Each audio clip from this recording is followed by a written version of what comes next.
On a calm September night in the year 2018, the city of Nairobi was rocked by a brutal murder that will grip the entire nation.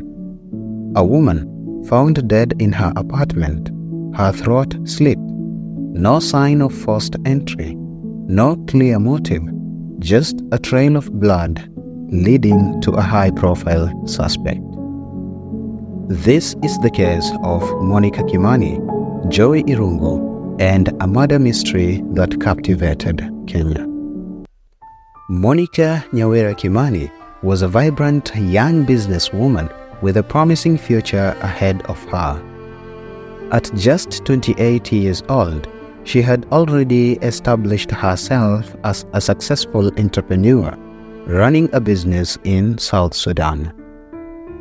Monica was known for her ambition, charm, and independence. She had traveled back to Nairobi from South Sudan on the 19th because she had a flight to Dubai the following day. She was completely unaware that this visit would be her last. On the 20th of September 2018, Monica was found dead in her apartment.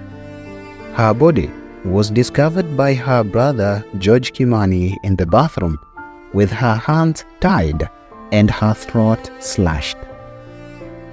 The brutality of the crime sent shockwaves through her family and quickly caught the attention of the police. Investigators were immediately called to the scene, and they began piecing together the events leading up to Monica's death. A man identified as Dominic Kamau had been the last known person to see her alive late that evening. The investigators discovered that Dominic Kamau was a cover-up name for another man. That man will soon become the prime suspect in this case. His real name, Joseph Irungu, also known as Jowie Irungu. Jowie Irungu was not an ordinary man. He was a former security operative with experience working in high-risk environments, including diplomatic protection. His background seemed to give him an edge in dealing with danger, but it was his personal life that intrigued the public the most. At the time of Monica's murder, Jowie was engaged to Jacque Meribe, a popular television anchor in Kenya. The two were seen as a power couple, sharing glimpses of their seemingly perfect life on social media. But beneath the surface, there were secrets and tensions that would unravel as the investigation progressed. According to investigators, on the night of her death, Monica had returned to her apartment after a flight from Juba, South Sudan. She had received a visit from Jowie Irungu, whom she had reportedly met before through mutual acquaintances. What exactly transpired inside that apartment remains unclear, but by the time Jowie left, Monica was dead. Forensic evidence will later reveal traces of blood on clothing linked to Jowie, and witnesses will testify that he had been in the vicinity during the crucial hours of the murder. While Jowie Irungu quickly became the focus of the investigation, the media frenzy that followed was largely due to his relationship with Jacque Meribe. Jacque, a well-known TV personality, found herself dragged into the case when it was revealed that Jowie had been living with her in her home at the time of the murder. The police conducted a search of Meribe's house and found crucial evidence. Furthermore, it was reported that Jowie had sustained a gunshot wound on his shoulder in the days following Monica's murder. Jowie initially claimed that he had been shot by thugs, but conflicting accounts and evidence raised suspicions about the true nature of his injury. In the days following Monica's murder, both Jowie Irungu and Jacque Meribe were arrested. Jowie was charged with the murder, while Meribe was charged as an accessory.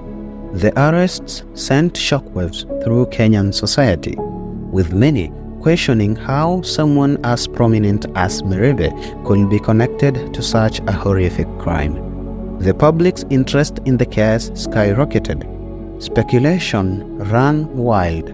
Was this a crime of passion? Did Jowie act alone, or were others involved?